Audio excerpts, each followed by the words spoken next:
he only had a $1,000 budget and a one-day shoot. He apparates mid-jump and needs one of the bounty hunters. Costumes, action design, props, lighting. This video, we will talk about how my friends and I made our own John Wick action movie. Hey guys, Cameron here. Welcome back to Cam's Corner. I know it's been a long time since the last video, but I finally decided to commit to making weekly videos on this channel. So if you subscribe, you can expect to see a new video every single week. The types of videos you'll see on this channel will be me doing deep dives into the creative processes of various projects I've made, from different filmmaking techniques to visual effects techniques to sound design. Also, I'll be interviewing a lot of my very talented filmmaker, performer, artist friends who are way more talented than I am. They'll be sharing their creative processes as well. This video, we will talk about how my friends and I made our own John Wick action movie for only $1,000. If you would like to see the finished short film before watching this breakdown, I put a link to it in the description. I made a short film with a bunch of amazing friends 3 years ago in 2019 called John Wick. The goal with the short action film was to create a magic wand battle from Harry Potter, but in the style of a John Wick action scene. John Wick 3 was about to be released that year, and the goal was to finish the project and release it around the same time as John Wick 3's release, and hopefully create a fun internet video that had viral potential. A lot of hard work and a lot of different aspects went into creating this short film, so I will be breaking this video into two parts. In this video, I will cover the production process from pre-production planning, location, casting, costumes, action design, props, lighting, everything that is part of the production side. And then part 2 of the video, I will cover the post-production and release. Let's jump right into it. So for this short film, we had a lot of challenges because obviously the John Wick movies are not cheap to make. And for this project, we had basically no money. So we had to pull in a lot of favors and be very resourceful in how we tackled the challenges. Also, since we were calling in a lot of favors, we couldn't really request the actors and crew to come in on multiple days. So we limited the scope to a one-day, 12-hour shoot. So now we only had a $1,000 budget and a one-day shoot, so we had our work cut out for us for sure. Section number 1, casting. We needed a John Wick. We needed somebody who could do all the action, had the look that matched John Wick, and who just would be the anchor for the entire short. And fortunately, I had just a friend in mind. When I was coming up with the idea, in my head, I always had my friend Justin Vancho as John Wick. I've worked with Justin a few times on previous shorts. He's a fantastic actor, fantastic action actor who has an extensive martial arts background, and he had the right height and build to be our John Wick. So now that we had the lead cast, it was time to bring in all our bounty hunters and also casting our big bad. If you are a fan of the John Wick movies, you should remember the home invasion scene in the first John Wick movie, which was the first big action sequence that sets the tone for the whole movie. For our short, we were going to do something similar where a bunch of bounty hunters from the Wizarding World were going to go after John Wick because he had a bounty on his head, and they would infiltrate the house that he's living in. For that, we required a lot of bounty hunters. We knew we could get a bunch of production assistants who would be helping out on the behind-the-scenes process. My friend Daichi Sakane, who's helped out in pretty much all my YouTube videos, was the producer on the project, and he was in film school at the time, so he brought along a lot of his film school friends to be PAs on the shoot. We just dressed them up in wardrobe and gave them a prop wand and threw them in as bounty hunters as well. And also I had several actor friends in mind who I'd worked with before who I knew could do really good action, and they would do the more sort of complicated action sequences compared to the PAs. I want to give a special shout out to my friend Manny Shi. He played 2 different bounty hunters, and he killed it on both roles. My friend Sam Vest, who also played 2 different bounty hunters. Even Kane, who plays the big bad. He actually had to put on a different wardrobe and play a bounty hunter as well. And big shout out to Kane, because actually Kane was cast very last minute because another friend had a scheduling conflict.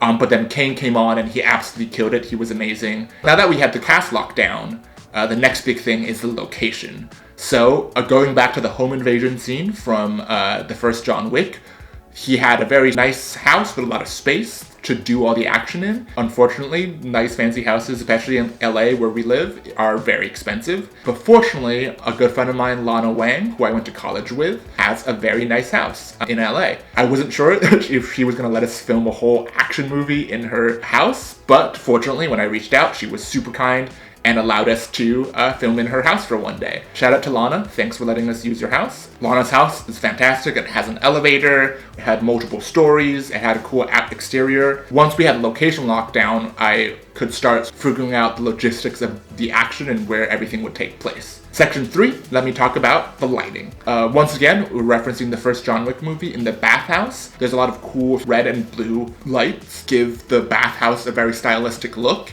and that's the look I wanted to emulate. So if the foundation of the scene is inspired by the home invasion section of the first John Wick movie, then the lighting is inspired by the bathhouse section. My friend Ryan Blewett was the gaffer on the shoot. We didn't have a ton of lights to work with. This is where the $1,000 budget actually comes in, which was mostly spent on buying various gear that we needed for the shoot. So we purchased 4 separate Luxley LED lights of different sizes, one big one, 2 sort of medium-sized one, and 1 small one. And they were all RGB lights, which meant we could change the color to pretty much any color we wanted. And also they were lightweight, battery powered, so we didn't need to worry about plugging them in all the time. And they were just super flexible. You could throw it on a tripod, just hide it somewhere on the counter, super easy. And so the way we sort of lit the whole thing was that we had one big light that was red that would be on the second floor of the house. And then we would have blue lights with 2 smaller LED lights on the first floor that would make the kitchen blue. So we had a red and blue contrast. Then my gaffer, Ryan, would have a small LED light on a monopod. He would sort of hold it. If we had tighter frames, he could sort of make a little accent light or a backlight for the performers. We had a very janky run and gun style with the lighting, but I think for what we were going for as like a fun viral internet video, that was sort of the level we could reach within our resources. Section 4, props and costumes. First, we needed John Wick's suit. Getting suits that are flexible, that won't tear when you're doing like flips and rolls and all these like action moves is difficult.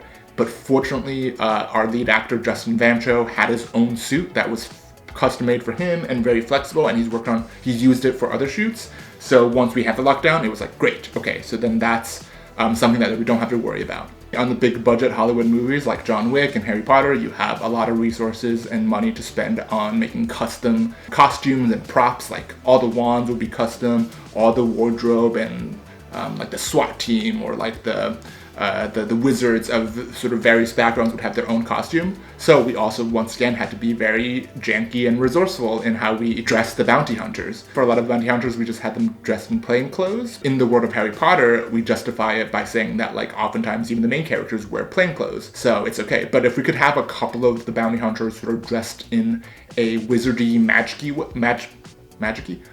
way, that would help tie the whole bounty hunter thing together. My friend Lana, whose house we're filming at, she actually had a Slytherin robe that she bought from Universal Studios, I think. And we threw that on to my friend Manny. Then on Amazon, I purchased a sorcerer's robe, so I threw that on my friend Siraj. My favorite part was my friend Sam Vest, who I mentioned before, who would play 2 separate bounty hunters. He actually, for a project of his own, made this cool wizard costume, and then that could, once you sort of take off some layers, would become this cool jester costume. And I was like, that's great. That's why Sam got to play 2 separate bounty hunters, because I was like, oh great, that helps elevate the production value a little bit. He looks like sort of a serious, proper wizard of some kind. And then for the prop wands, this is one thing that I did spend some money on, which was covered in the $1,000 budget. On Amazon, I searched wizard wand prop costume, and we found a bunch of fairly cheap wizard wands, and I don't think any of them went, like they were less than $10 each or something. I was able to buy like 6 or 7 of them, so we would hand those off to various bounty hunters. And then the wand that Justin used, I think, was a wand that Lana had. Lana, once again, came to our rescue. She had a very cool sort of a walking staff with a snake as the head, but then you could take the top of the walking staff off and it would become a wand. And I was like, we're going to use that for the villain. Once again, resources, asking friends for favors, and friends coming in clutch, really helping us out to save on having to spend a ton of money.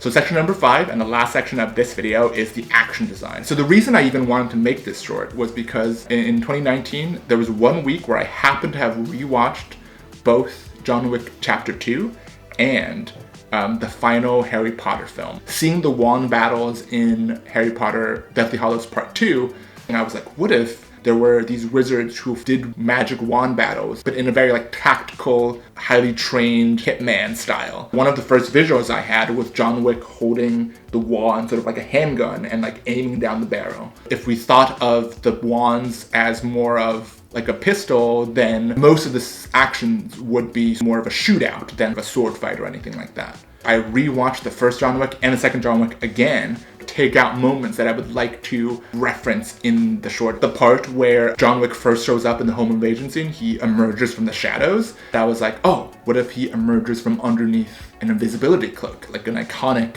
magical item from Harry Potter. And then the other one was a scene where John Wick is on one side of a wall and there's a bounty hunter on the other side, and then the bounty hunter shoots through the wall, but then John Wick is able to outsmart him. The Harry Potter version of it would be, yes, he also avoids the bounty hunter's like wand hit, but then instead of he apparates behind the bounty hunter and then takes him out that way. And then for the villain that Kane plays, Big Boss, definitely drew inspiration from Ruby Rose's character from the second John Wick film. She uses sign language to communicate, and so I thought it would be a fun little trick and have the villain communicate to John using sort of sign language, but then magical text would appear, so it's a magical ability. So that's another direct reference to the John Wick movies. Now that we have direct references to John Wick covered, I wanted to now make sure that we highlighted very specific magical abilities from the Harry Potter universe. The most used Harry Potter ability in the short itself is apparating. Like, if you could teleport, there's no way like a John Wick style character wouldn't be utilizing it all the time as part of his fighting technique, right? One of my favorite parts was the part where he jumps and does a flying knee, but then apparates mid-jump and knees one of the bounty hunters into the ground. And then one of the iconic Harry Potter spells where you could lift something up, Wingardium Leviosa. So I had John Wick lift up a frying pan and flick it at an enemy, knocking them out. And then my favorite one is Accio. It's a summoning spell where you can summon something and you can catch it. It'll fly towards you and you can grab it. And Harry uses it a ton. Other wizards use it a ton in the Harry Potter books and movies. I was really happy when I came up with the concept of how does John Wick defeat the final big boss? And especially, this is both a John Wick and Harry Potter reference. In John Wick, he is known for that he can take out an enemy with a pencil. The idea of impaling an enemy with a wand, which is like a pointy stick, and then using Accio to summon a wand and then throw it and impale an enemy in the head. For some reason, that just really like clicked in my head where I was like, oh, that would be a great final action beat. So now that we have sort of the action design, Harry Potter and John Wick references all covered, now there's the logistics of actually doing all the action and stunts safely. Since we're doing a shootout, there's a lot of people getting shot and then falling down, but it's hardwood floors in the house, so how do they fall safely multiple times without getting injured, especially if they're not trained performers? That's another part of the budget went into buying these stunt pads. Whenever you see somebody fall out of frame onto the ground, they're actually falling onto a stunt pad so that they can be protected. But for the one shot where Micaiah does the whole backflip and lands on the ground, there was no stunt pad, but Micaiah is a trained professional stuntman, so he understands how to protect himself safely. He was like super confident. I was a little worried, but he was super confident, so that's when you let the performer who knows their body and knows their abilities better take control. And then let's talk about the final fight. So that one, I can't really take any credit. The final fight between John and Big Boss, aka Justin and Kane, that was, like, I had a couple of action beats in mind, like the final beat and a couple of shots that I wanted, but overall, that was mostly Justin and Kane figuring it out themselves. They are very experienced with action, and that's one of the things I learned on this film shoot, even though I sort of still insisted on doing a lot of things DIY, mainly because resources were limited and I didn't have the budget to hire out a lot of jobs. I knew that, oh, these guys know how to do this better than I am. They are more aware of what their bodies can do, and they have more experience doing this themselves, so let me just step back and have them do their thing, and elevated the project. They absolutely killed it on the choreography and the performance side. So that is pretty much all the production stuff. I couldn't be more thankful for everybody's help. It was such a fun experience. Everybody brought their A game and they killed it, and I'm so proud of how the project turned out. And obviously there's always room for improvement. Like when I rewatch it, I see all the mistakes I made, but I think it's important as a creative to like not be overly judgmental. Like, learn from your mistakes, but don't beat yourself up for mistakes you made. Hopefully you guys enjoyed me breaking down the production process of how I made John Wick, my action fan film. That's like a John Wick Harry Potter mashup. If you are a filmmaker, or if you are interested in doing any creative project, hopefully this inspired you to go and make something of your own. You can make something fun and cool, relatively cheap, if you can call in some favors, be resourceful, figuring out creative solutions to problems, and you don't necessarily need to have a Hollywood big budget to make a fun project with your friends. Stay tuned for part 2. In part 2, I will delve into the post-production process of the entire short. Obviously, there's lots of visual effects, so I'll go into how I approach doing the visual effects myself. Once again, no budget, so no VFX team, just me. I'm gonna break down the sound design, which I also did myself. I will also be interviewing my friend Siraj, who was the guy in the cloak who got kneed, who's a very talented filmmaker who actually did the score for John Wick. So I'll be interviewing him about how he approached the music. In the final section of the next video, I will be talking about how the release went, how it did as a viral video. And actually it got into a few film festivals, so I got to watch it on the big screen actually last week. So it was a lot of fun. Hope you found this video insightful, informative in some way, and thanks again for watching, and subscribe to see more videos like this. I have a bunch more videos coming, and I'll see you in part 2 of how we made our own John Wick movie. Bye.